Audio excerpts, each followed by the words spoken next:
17ರಲ್ಲಿ ಸ್ಥಾಪನೆ ಆಗಿದೆ. ಅಂದ್ರೆ ಸ್ವಾತಂತ್ರ್ಯ ಪೂರ್ವ, ನಮ್ಗೆ ಸ್ವತಂತ್ರ ಬರೋದಕ್ಕೆ ಮುಂಚೆನೆ ಬ್ರಿಟಿಷರು ಇಲ್ಲಿ ಬಂದು ಅವ್ರಿರೋದಕ್ಕೆ ಕಟ್ಕೊಂಡಿರ್ತಕ್ಕಂಥ ಒಂದು ಕಟ್ಟಡ ಇದೆ. ಅಂದ್ರೆ 120 ವರ್ಷ ವಯಸ್ಸಾಗಿದೆ ಇದಕ್ಕೆ.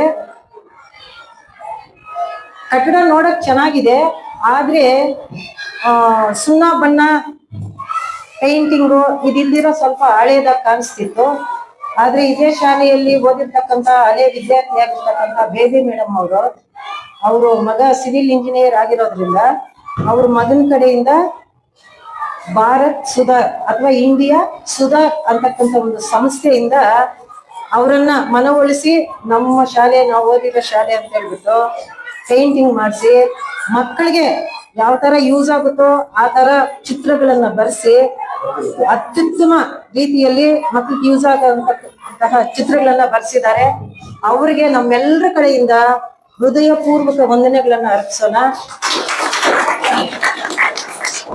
ಯಾಕೆ ಅಂತಂದ್ರೆ ಸಮಾಜದಲ್ಲಿ ಏನೇನಾಗ್ತಾ ಇದೆಯೋ ನಿಮ್ಗೆಲ್ಲರಿಗೂ ಗೊತ್ತೇ ಇದೆ. ಏನಪ್ಪ, ಸಾಮಾನ್ಯವಾಗಿ ಎಲ್ಲ ಬಡ ಮಕ್ಳು ಬರ್ತಕ್ಕಂಥ ಶಾಲೆ.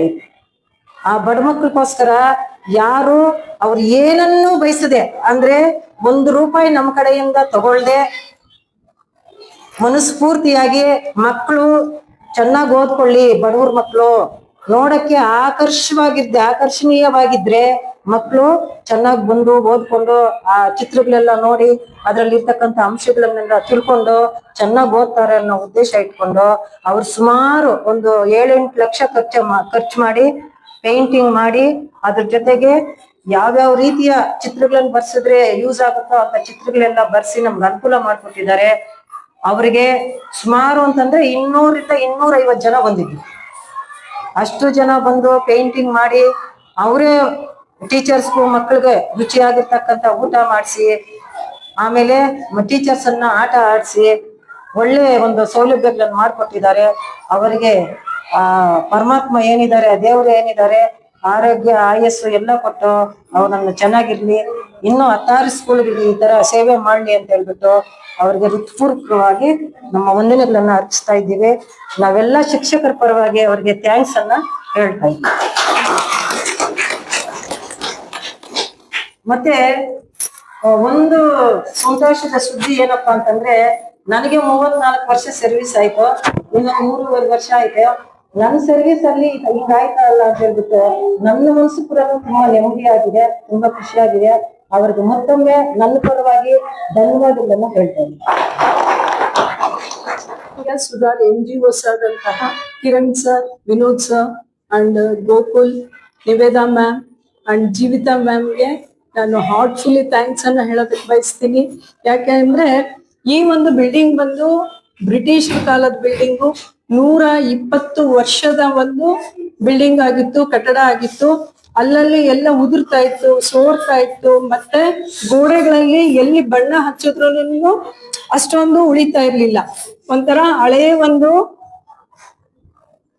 ಹಳೆ ಕಟ್ಟಡ ಆಗಿತ್ತು. ಮಕ್ಕಳಿಗೆ ಏನೇ ಆಗ್ಲಿ, ನಾವು ಒಂದು ಊಟ ಕೊಡ್ಲಿ, ಏನೇ ಕೊಡ್ಲಿ, ಒಂದು ಆಕರ್ಷಣೀಯವಾಗಿದ್ರೆ ಮಾತ್ರ ಮಗು ಅದನ್ನ ಆಕ್ಸೆಪ್ಟ್ ಮಾಡುತ್ತೆ, ಹೌದಲ್ವಾ? ಹಾಗೆ ನಾವು ಇಲ್ಲಿ ನಾವು ಎಷ್ಟೇ ಪಾಠ ಮಾಡ್ಲಿ, ನಮ್ ಸುತ್ತಲೂ ಇರುವ ಒಂದು ವಾತಾವರಣವನ್ನ ನಾವು ಆಕರ್ಷಣೀಯವಾಗಿ ಮಾಡ್ಬೇಕು ಅನ್ನೋ ಒಂದು ಇದು ನಮ್ ಎಲ್ಲ ಟೀಚರ್ಸ್ ಅಲ್ಲೂ ಇತ್ತು. ಇನ್ನೊಂದು, ನಾನು ಈ ಸ್ಕೂಲಿನ, ಈ ಶಾಲೆಯ ಹಳೆಯ ವಿದ್ಯಾರ್ಥಿ ಆಗಿರೋದ್ರಿಂದ ನನಗೊಂದು 1% ಒಂದು ಅಭಿಮಾನ. ನನ್ನ ಶಾಲೆನ ಒಂದು ಚೂರು ನಾನು ಆಕರ್ಷಣೀಯವಾಗಿ ಮಾಡ್ಬೇಕು ಅನ್ನೋದು. ಈ ಒಂದು NGOs ಹತ್ರ ನನ್ನ ಮಗ ಇಂಜಿನಿಯರ್ ಆಗಿ ಕೆಲಸ ಮಾಡ್ತಾ ಇರೋದ್ರಿಂದ ಅವನ ಒಂದು ಹೆಲ್ಪ್ ಅನ್ನ ತಗೊಂಡು, ಮತ್ತೆ ಕಿರಣ್ ಸರ್ ಮತ್ತೆ ವಿನೋದ್ ಸರ್ ಅವ್ರು ಬಂದು ವಿಸಿಟ್ ಮಾಡಿ ಇನ್ನು ಎಷ್ಟು ಲಕ್ಷಗಳಾಗುತ್ತೆ ಏನು ಅಂತೆಲ್ಲ ಎಸ್ಟಿಮೇಟ್ ಹಾಕಿದ್ರು. ಈ ಸ್ಕೂಲಿನ ಜೊತೆಗೆ ಹಿಂದ್ಗಡೆ ಇರುವಂತಹ ಗರ್ಲ್ಸ್ ಹೈಸ್ಕೂಲ್ ಅಲ್ಲಿಗೂ ಸಹ ಮಾಡಿಸ್ಕೊಟ್ಟಿದ್ದಾರೆ. ನಾವು ಹೃದಯ ಪೂರ್ವಕವಾಗಿ ಇಡೀ ಶಾಲೆಯ ಶಿಕ್ಷಕರ ಪರವಾಗಿ ಮತ್ತು ಮಕ್ಕಳ ಪರವಾಗಿ ನಾನು ಅವ್ರಿಗೆ ಹೃತ್ಪೂರ್ವಕ ವಂದನೆಗಳನ್ನ ಅರ್ಪಿಸೋದಿಕ್ಕೆ ಬಯಸ್ತೀನಿ. Thank you Vinod sir and thank you Kiran sir. Thank you. Teachers ಪ್ರಕಾರ ಎಲ್ಲರಿಗೂ ಧನ್ಯವಾದಗಳು. ನಾನು STMC ಅವರು ನಂಬರ್ಸು. ಬಟ್ ನಮ್ಮ ಸ್ಕೂಲಿಂದನೂ ಎಲ್ಲ ಪೋಷಕರಿಗೆ ಮತ್ತೆ ಶಿಕ್ಷಕರಿಗೆ ಮತ್ತೆ ಸ್ಟೂಡೆಂಟ್ಸ್ಗೆ ಎಲ್ಲ ಅವ್ರ ಮಕ್ಕಳಿಗೆಲ್ಲಕ್ಕೋಸ್ಕರ ನಾನು ಮಾತಾಡ್ತಾ ಇರೋ ಪದ್ಧತಿ ಏನಂದ್ರೆ ಕ್ಲಾಸ್ ಅಲ್ಲಿ ಸ್ವಲ್ಪ ಜನ ಮಕ್ಕಳು ಓದ್ತಾ ಇಲ್ಲ, ಟೀಚರ್ಸ್ ಎಲ್ಲ ಹೇಳೋ ಪದ್ಧತಿನೇ ಇದು. ಬಟ್ ಅದಕ್ಕೆ ನಾವೇನ್ ಮಾಡ್ಬೇಕು ಅಂದ್ರೆ ಮನೆಯಲ್ಲಿ ಸ್ವಲ್ಪ ಅವಾಯ್ಡ್ ಮಾಡ್ಬೇಕು, ಮಕ್ಕಳನ್ನೇ ಸ್ವಲ್ಪ ಚೆನ್ನಾಗಿ ನೋಡ್ಕೋಬೇಕು, ಭಯ ಅನ್ನೋದ್ ಇಕ್ಬೇಕು. ಕ್ಲಾಸ್ಗೆ ಕಂಟಿನ್ಯೂ ಆಗಿ ಹೋಗ್ತಾ ಇದಾರ ಬರ್ತಾ ಇದಾರ ಅವ್ರನ್ನ ಸ್ವಲ್ಪ ವಿಚಾರಿಸ್ಬೇಕು. ನಮ್ ಕೆಲಸ ಇರೋದನ್ನೆಲ್ಲ ಔಟ್ ಸೈಡ್ ಬಿಡ್ಬೇಕು. ತಂದೆ ತಾಯಿ ಮನೆಯಲ್ಲಿ ಜಗಳ ಮಾಡೋದಾಗ್ಲಿ, ಪ್ರತಿಯೊಂದ್ ವಿಷಯ ಆಗ್ಲಿ ಮಕ್ಳ ಹತ್ರ ಯಾರು ಮಾತಾಡ್ಬಾರ್ದು. ಮೊಬೈಲ್ ಮೈನ್ ಇಂಪಾರ್ಟೆಂಟ್ ಅಂದ್ರೆ ಮೊಬೈಲ್ ಕೊಡ್ಬಾರ್ದು. ಅವ್ರ ಕ್ಲಾಸ್ ಇದೆ ಕೊಡಿ ಅಂದ ತಕ್ಷಣ ನೀವೇನ್ ಮಾಡ್ಬೇಕು ಅಂದ್ರೆ ಕ್ಲಾಸ್ ಕೊಟ್ಬಿಟ್ಟು ನಿಮ್ಮಷ್ಟು ನಿಮ್ ಕೆಲಸ ಮಾಡ್ಕೊಂಡು, ಇಲ್ಲಾಂದ್ರೆ ಸೀರಿಯಲ್ ನೋಡ್ಕೊಂಡು ಇದ್ದೋಗ್ಬಿಡ್ತಾರೆ. ಬಟ್ ಅವೆಲ್ಲ ಏನು ಮಾಡ್ಬಾರ್ದು. ಒಂದ್ 10 ನಿಮಿಷ ಇಲ್ಲಾಂದ್ರೆ 15 ನಿಮಿಷ ಅವ್ರ ಹತ್ರ ಟೈಮ್ ಸ್ಪೆಂಡ್ ಮಾಡಿದ್ರೆ ಅವ್ರಿಗೂ ಗೊತ್ತಾಗತ್ತೆ, ನಮ್ಮಪ್ಪ ಹಿಂಗಿದ್ದಾರೆ, ನಮ್ಮಮ್ಮ ಹಿಂಗಿದ್ದಾರೆ, ನಾವು ಚೆನ್ನಾಗ್ ಓದ್ಬೇಕು, ನಮ್ ಭವಿಷ್ಯತ್ ಹೆಂಗ ಹಾಳಾಗೋಗೈತೆ ಅಂತ ಹೇಳ್ಬಿಟ್ಟು ಅವ್ರ ಭವಿಷ್ಯತ್ ನಾವ್ ಹಾಳು ಮಾಡಕ್ಕೆ ನಾವ್ ಸಿದ್ಧವಾಗಿಲ್ಲ.